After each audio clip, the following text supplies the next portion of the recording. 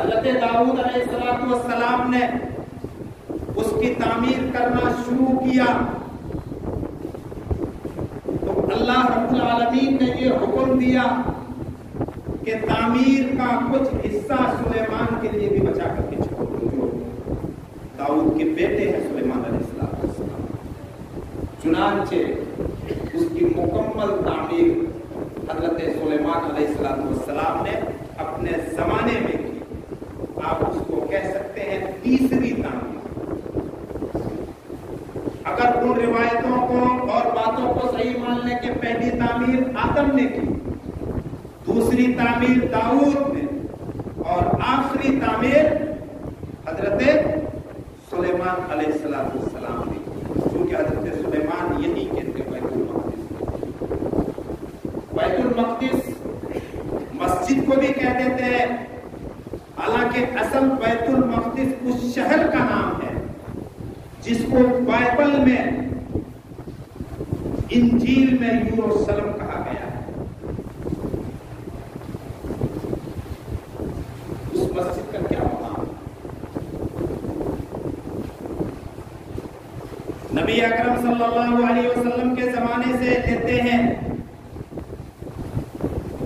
کہ خانہ کعبہ کو قبلہ ٹھہرانے اور بنانے سے پہلے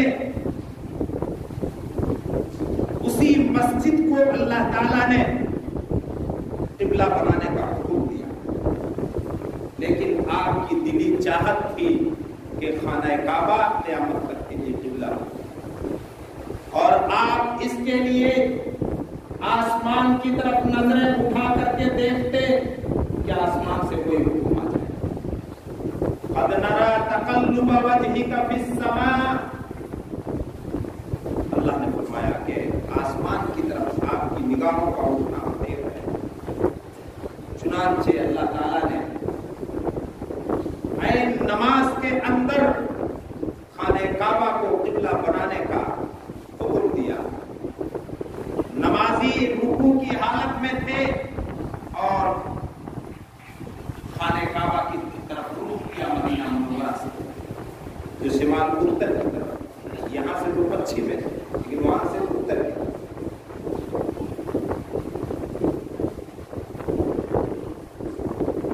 آپ مسجد اقصی کی اہمیت کا اندازہ اس روایت سے بھی لگا سکتے ہیں، اور صحابہ کرام کے اس سوال سے صحابہ کرام نے پوچھا کہ ہم 16 یا 17 مہینے ادھر جو رخ کر کے نماز پڑھتے رہے، ان نمازوں کا کیا ہوگا؟ اور خانہ کعبہ کو قبلہ بنائے جانے سے پہلے جو لوگ مر گئے، ان کی نمازوں کا کیا ہوگا؟ ان کو بڑی فکر ہوتی تھی کہ ہماری نمازیں قبول کیسے ہوں، بڑی فکر رہا کرتی تھی۔ ہمیں اس بات کی کوئی فکر نہیں۔ اس سوال کا جواب نبی نے نہیں بلکہ اللہ نے دیا، جس سے یہ ثابت ہوتا ہے کہ مسجد اقصی بھی 16 یا 17 مہینے اسی طرح سے قبلہ رہی جس طرح سے خانہ کعبہ۔ نمازوں کے ثواب میں کوئی فرق نہیں پڑتا۔ وَمَا كَانَ اللَّهُ لِيُضِيعَ إِيمَانَكُمْ، اللہ ایسا نہیں کہ تمہارے ایمان کو ضائع اور برباد کر دے۔ یہاں ایمان کس کو کہا جانتے ہیں؟ نمازوں کو کہا، خاص طور سے ان نمازوں کو جو 16 یا 17 مہینے مسجد اقصی کی طرف روک دی گئی۔ کہاں ہے ہمارا ایمان؟ نماز ہے تو ایمان کا اعتبار ہے، نماز نہیں تو ایمان کا اعتبار نہیں۔ مسجد اقصی کی جب تعمیر ہو گئی، حضرت سلیمان کے ہاتھوں سے، اس سے پہلے یہ روایت سن لیجیے کہ دنیا میں صرف 3 مسجدیں ایسی ہیں، اس کو موقع موقع سے سن سکتے ہیں، جہاں پر نماز پڑھ کر کے زیادہ ثواب حاصل کرنے کی غرض سے اور دوسرے خیر و برکات حاصل کرنے کی غرض سے جانا جائز ہے. بس دنیا میں صرف 3 مقامات ہیں، 3،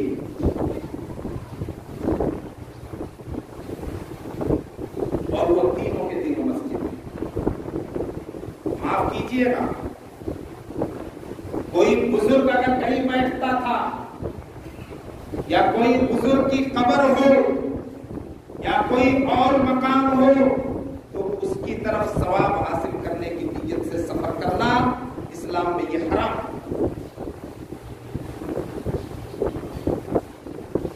صحابہ کرام کبھی حرا پہاڑ کی طرف نہیں گئے ثواب حاصل کرنے کے لیے.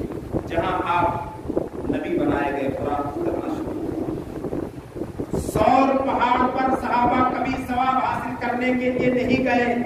جہاں ہجرت کے موقع پر نبی اکرم صلی اللہ علیہ وسلم اور ابو بکر 2 دن چھپ کر کے رہے. کوئی مطلب نہیں. ثواب کے کام کیا ہے اسلام میں متعین ہے. ثواب کے مقامات کیا ہیں اسلام میں فکس ہے.